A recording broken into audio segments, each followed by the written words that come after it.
So, there were over 40 pages of rules, and I clearly didn't put 40 pages of rules up on the screen. What I tried to do is condense them to points that I thought were A, important, B, were questionable and that needed addressing by the general population to make comment on, that I didn't think were accurate or necessary, and certainly rules that are integral into making the best application possible, and rules that highlight the synergy between the rules and our technology. So here, basically, just the beginning, it tells people that you can't have more than 3 centers. So people are going to be limited to operating 3 centers. And I would say people, nonprofits, because that's basically what they say. Everything's got to be a nonprofit, and the nonprofit organization can't operate more than 3 centers. So I guess that means you can't make more than 3 applications. Also, which just goes to prove my point how really thoughtful the Department of Health has been, is that they've mandated you sell vaporizers in your dispensaries. Does everybody know what a vaporizer is? Yeah. Is there anybody here who doesn't know what a vaporizer is? Okay. So it's the healthiest way to essentially ingest, one of the most healthiest ways to ingest the active ingredients of the medicine, and it goes to the thoughtfulness of what the Mass DPG put together. So the process is what they call, it's going to be done in phases. There's phase 1 and then phase 2. Phase 1 is you just have to literally submit a request to make an application. And in submitting that request, there's a couple of requirements. 1, that you're a nonprofit. 2, that you got $500,000 sitting in escrow. And 3, that nobody's been a bad boy or girl. We'll come back to this $500K, because I'll bet everybody in this room doesn't have $500K sitting in the bank to put in an escrow agreement, but this is where MedBox comes along, and I'll tease it for later. We're one of the few people that can actually help with this requirement when you guys are looking for assistance. So, the action on phase 1 submissions. You put those checklists together, you make the request to be able to make an application. The department will notify you within 30 days, and then if that's the case, we can go ahead and submit an application. So what is it going to take to make an application? Well, there's going to be an application fee, of which we don't know what that price is just yet. You're going to need a plan, where the marijuana will be cultivated, and the addresses, and so on and so forth. And they go into some detail about the real estate, that they want sufficient evidence of sufficient interest in the subject property, which means all of these following things. You either own it with clear title, or you've got a lease for 5 years, or you have some sort of legally enforceable agreement to give such title or such lease, such as an LOI, letter of intent. So they're not telling you to go ahead and purchase property or go ahead and actually lease it, although that's an option, but you need to have some sort of an agreement that you are actually going to go at this particular facility. And this comes into play in some of the other points that I'm going to bring up. And what that basically means is they want to make sure that you can stay there for at least 5 years. Okay? Then they want evidence of compliance with local codes. And everybody now is kind of familiar with a lot of the controversy and a lot of things that have been taking up a lot of the news media's time, where lots of local jurisdictions are trying to ban it or isolate it or put moratoriums on it or put it in the corner like it's a bad boy or a bad girl. And so now what they're saying here as part of the application process is that you have to have evidence of compliance with codes and ordinances. It doesn't say you need to have a special use permit. It says you have to show evidence of compliance. What that particularly means is you need to have some sort of zoning verification letter, which is not different than they've done in a lot of other states. So not making you go get a use permit, which would be putting the cart before the horse. What they are saying is you make sure that everybody at that local jurisdiction, whether it's city council or the zoning chief, zoning administrator, sign off that you are zoned appropriately, you meet the appropriate buffers, and the city is cool with you going there. Okay? Here's the first thing that I'm unhappy about, and you should be too. So when it comes to public comment period, you may be able to give some constructive criticism back to the Department of Health. And by the way, we're in that period right now for the next few weeks. They are in the open comment period, so you want to reach out to the Department of Health. Please, voice your personal opinions and your concerns so that they may craft or continue to craft the best rules possible. Evidence that the medical marijuana treatment center will be ready to operate within 120 days of notification by the department that the entity qualifies for registration. In other words, when you reach the license, when they award the license to you, you got to be ready to go in 120 days. It's just not possible. It's just not possible, folks.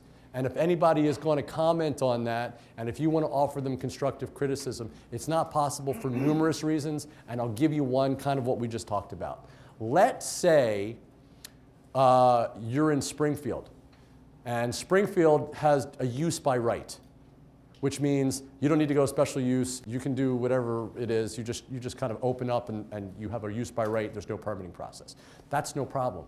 But let's say Pittsfield requires a conditional use permit.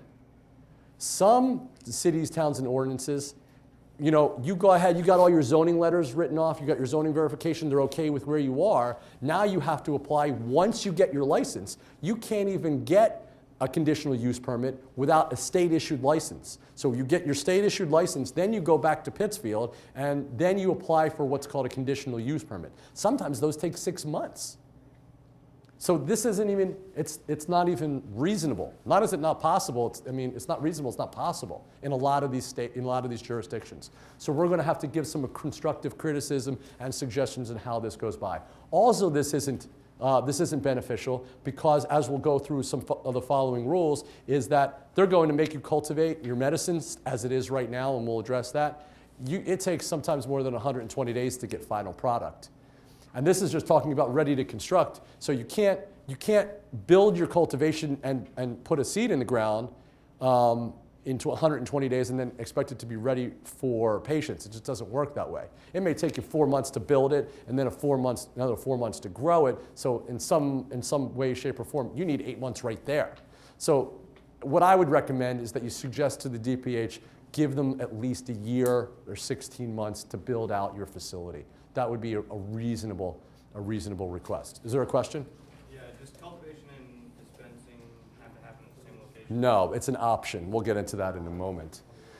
So another thing that they want, a list of all persons. They really are going to put you through the ringer, folks. They're going to want to, look up your tush with a magnifying glass to make sure that every boy and girl has been good.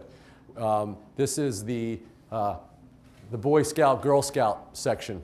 No felonies, no jaywalking, make sure you help grandmom across the street. How qualified are you as an applicant? And there's something that actually doesn't jive is because there's nobody can have a percentage interest in a nonprofit. But what they want to even know if you even have a security interest in the property. That's how much, they just want to know who owns the property and who's got even a partial interest or a loan out against it. So they're going to want to know everything. And of course, if you have insurance. Detailed floor plan of proposed MMTC, clear, that's clear. Information regarding the business plan for the MMTC. This is a point that I wanted to bring up. Now those of you who are here, obviously a lot of you, if not all of you, are interested in the business opportunity. You're doing your due diligence, and I appreciate that. Our plans are over 200 pages long. We've done it for hundreds of people.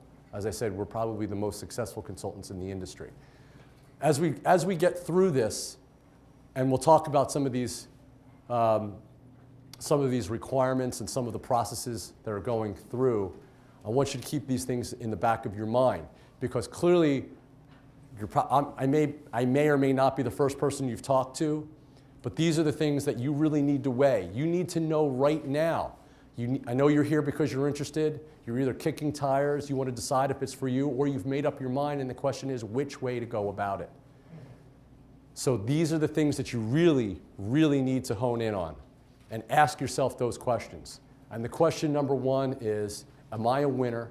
Do I want to be a winner? Am I going to do what it takes to be a winner? This is an industry, and I'm going to make sure that you guys understand it. It's a risky, hard, up and down industry. You have to want to be in it. You need to have patience of a saint, and you need to have an iron constitution. You need to be able to chew steel and spit out nails, because this process isn't easy. But that's why we're here. We're here to help you along, and we'll get back into that. So regarding business plan, we'll put the best business plan together for you, and I'm not just saying that either, because I know there's other attorneys. You're going to be checking out it. How many people here are attorneys? You don't have to be shy about it. It's like one, just one, two? There's two of you? Okay. I know there's attorneys in here. They're going to want your business. They're going to tell you that they're going to offer you your best chance of success. We've got attorneys that work for us. We've got the best business plan possible, and then some, which we'll get into. Operational plans, not just business plan, layouts. They want to know policies and procedures, as we'll go through. They want to know how you're cultivating it, where you're cultivating it, the blueprints. They want to know everything, policies, procedures, safety, training manuals, employee training manuals. They're going to want all that information. Detailed operating procedures. If you pretend to produce MIPS, which are basically marijuana-infused products, the description of those, the types of those, how you're making it, where you're cooking it, all these different things, how you're extracting it. Tons and tons of information. This is no small undertaking, and it needs to be done not just for your dispensary, but for your cultivation location as well. As you can say, they want to know your detailed operating procedures for security, prevention of diversion, storage of marijuana and your MIPS, how you're going to transport it, inventory procedures, procedures for quality control and testing of potential contaminants. Another key phrase that you need to keep in mind. How are you going to do that? Who in this business is going to help you win? Is it going to be, no offense, attorneys? Some guy where you're going to buy a dispensary application schedule from online? Is it going to be attorneys from another state?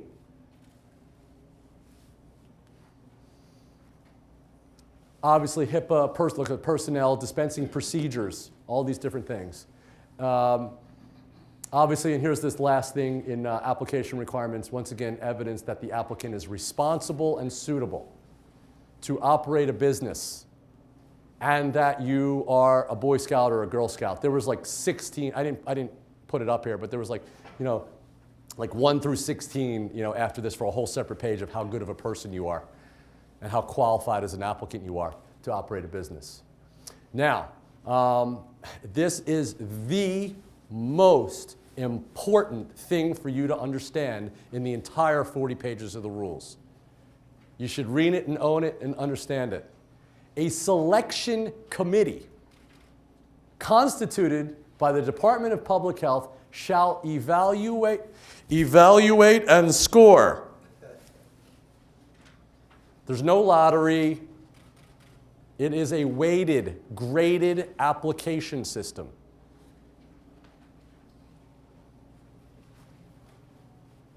Evaluate and score. You have to do your homework. You have to put your best foot forward to the state to be one of the up to 35 licensees.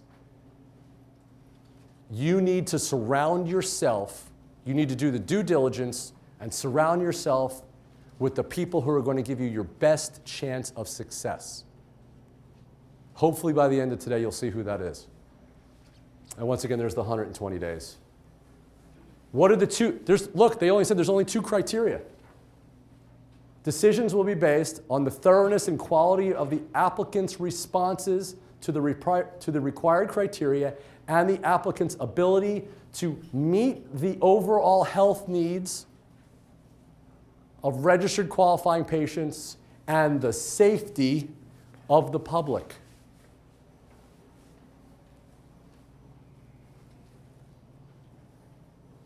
Very important. Which one do you think is going to get the higher grade? Do you think you're going to go 50-50? We don't even know. Is it going to be 50 points for safety and 50 points for overall health needs? I don't know. But you better get 100 on each one. Every MMT shall have and follow a set of detailed written operating procedures, more of that. Once again, if it's a separate cultivation facility, develop and follow the operating procedures for that facility. Cultivation requirements. Okay, here's the cultivation issues that we start having. You're permitted to cultivate.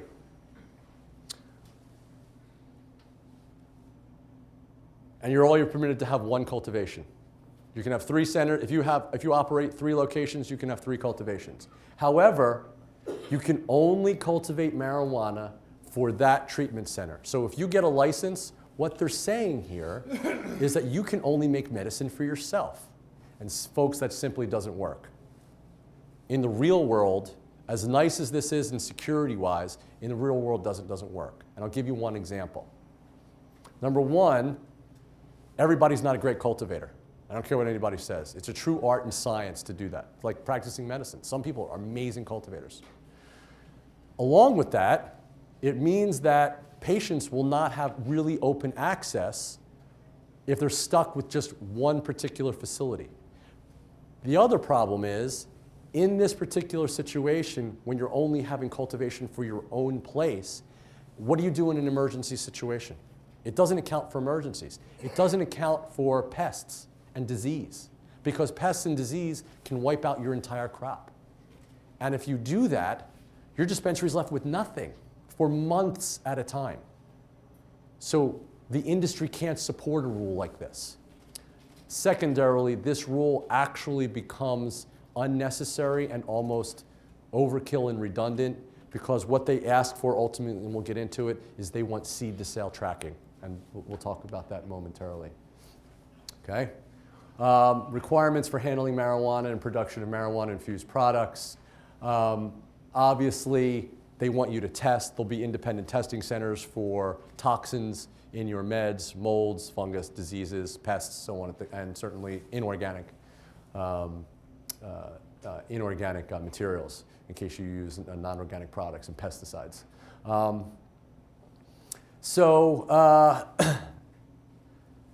They essentially want, this basically says, this is just an analysis. They want you to analyze everything that you're doing and keep all your results and do all the things. It's pretty standard. Okay, dispensing marijuana and MIPS. What does it take to get medicine as a patient? And what are the rules? This is what it's saying. So if you go inside of a dispensary, outside of being a caregiver for a moment and cultivating for yourself, they're asking you to bring in your valid certification from the department. That's your medical marijuana state ID card and some other form of ID. That is their way of stopping fraud or trying to limit people from shopping at fake IDs, whatever it is. I don't know what the point of bringing a secondary ID, and it doesn't really help. But MedBox goes one step beyond. We use biometrics. Okay? Here, when you come in, and we'll go through this, you'll register as a new patient.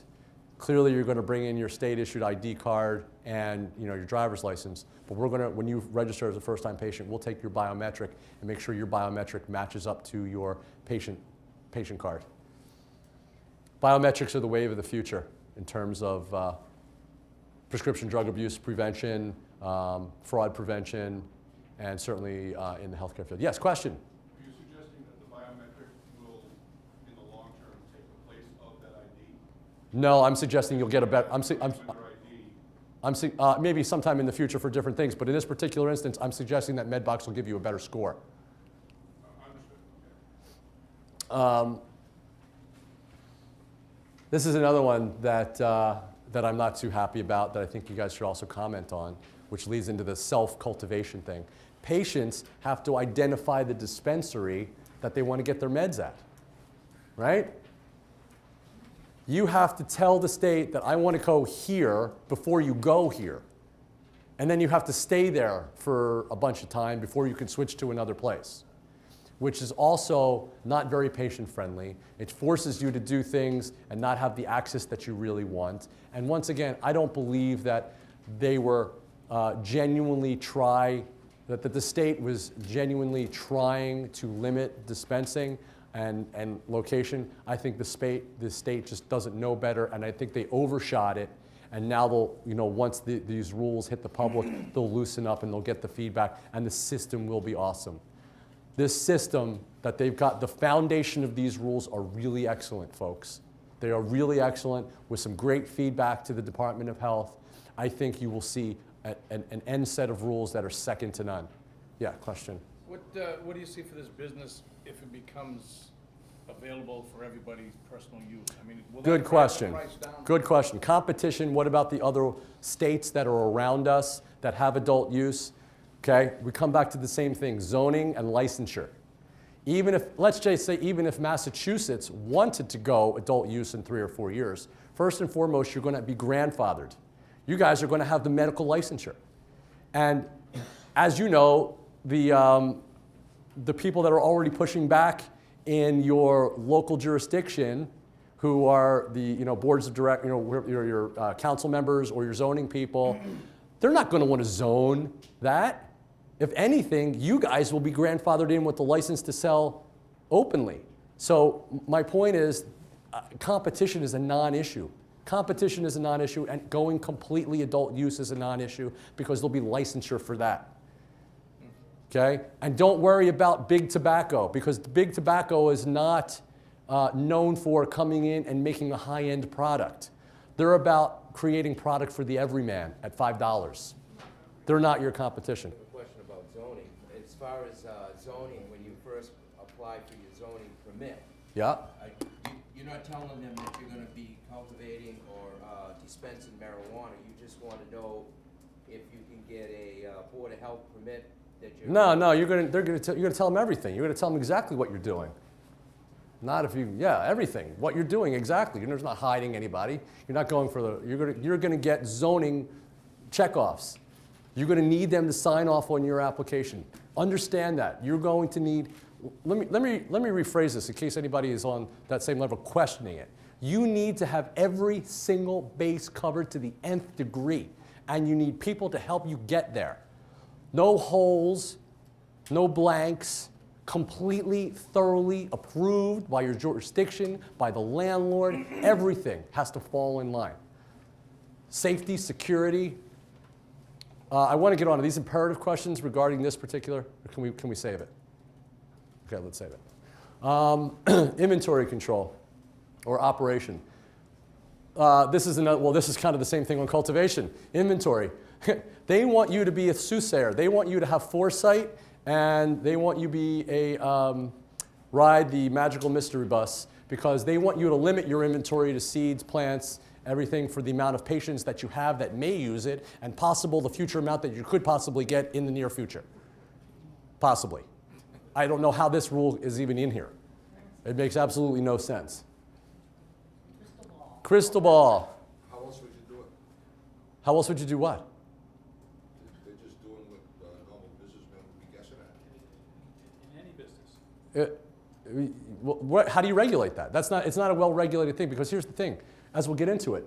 They want inventory controls and all this stuff. Okay? What does number 5 highlighted say? Thank you. How else would you do it? An MMTC shall tag and track all marijuana seeds, plants, products using seed-to-sale methodology. Seed-to-sale renders all of the points that I just made irrelevant, unnecessary. They're going to have the ability to oversee every aspect of this industry from the moment your seed goes into the ground, or your clipping or your clone goes into propagation. They'll be able to watch you through propagation, because that will be barcoded and tagged, and it'll go into a real-time inventory base. The moment it gets cultivated, or actually the moment it gets harvested, it'll show in the database that it's harvested. You'll have wet weights, you'll have dry weights. It'll get cured, it'll get packaged. That'll all be in this database at every point along the timeline, and they'll follow this plant as it goes through its life, right? And it gets into the package, and then it gets transported to the dispensary, and it gets into the dispensary inventory, and then ultimately to the patient.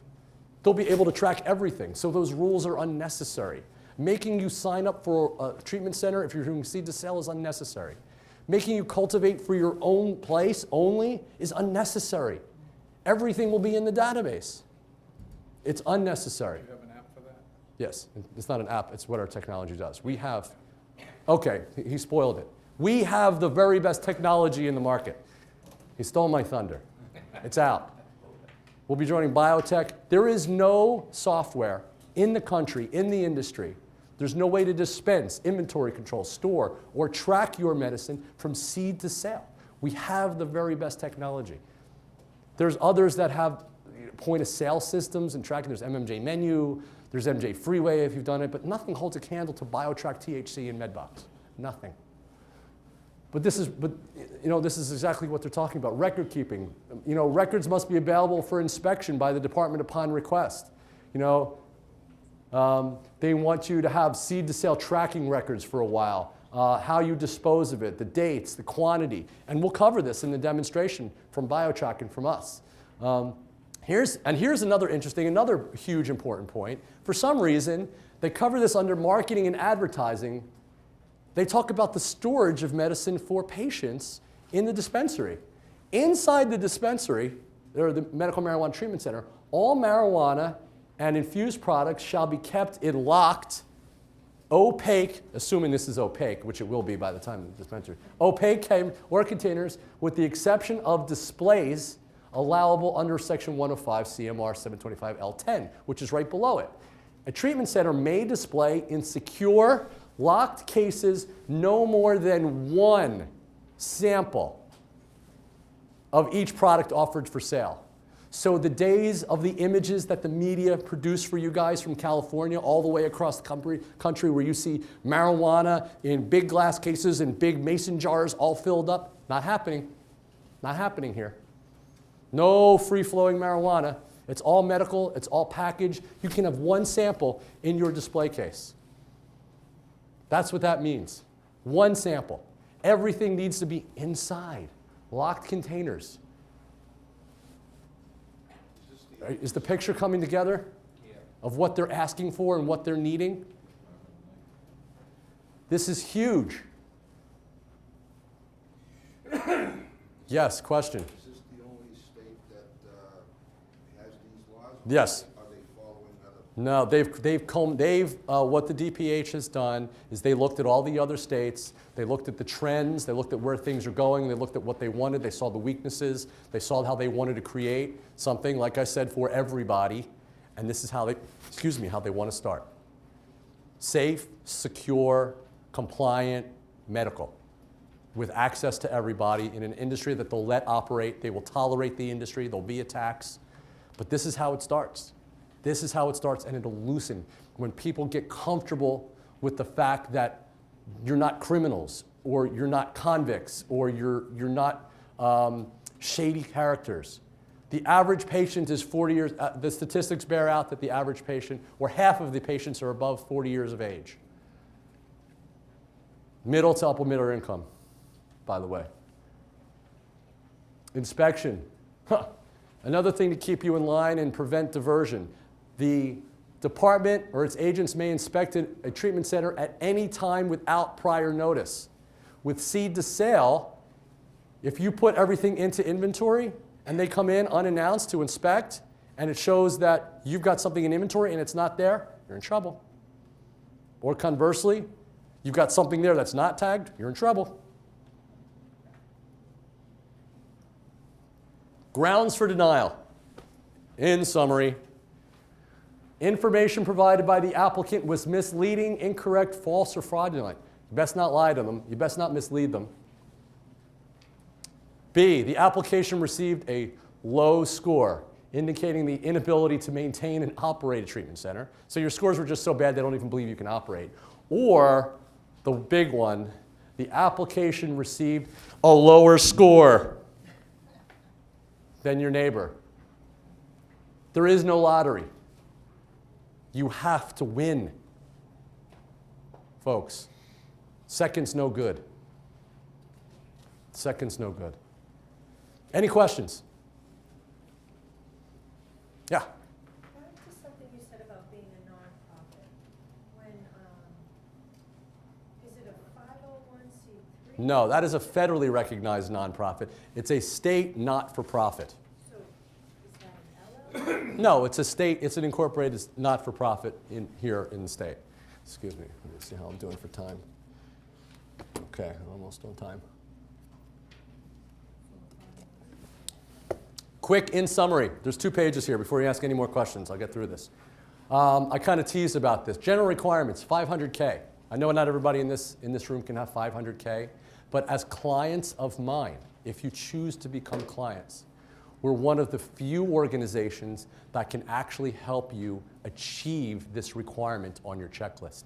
I can't go into fine details, but we're checking with our attorneys and working diligently to make sure that our clients will make sure that this check mark is checked on their on their phase 1 application.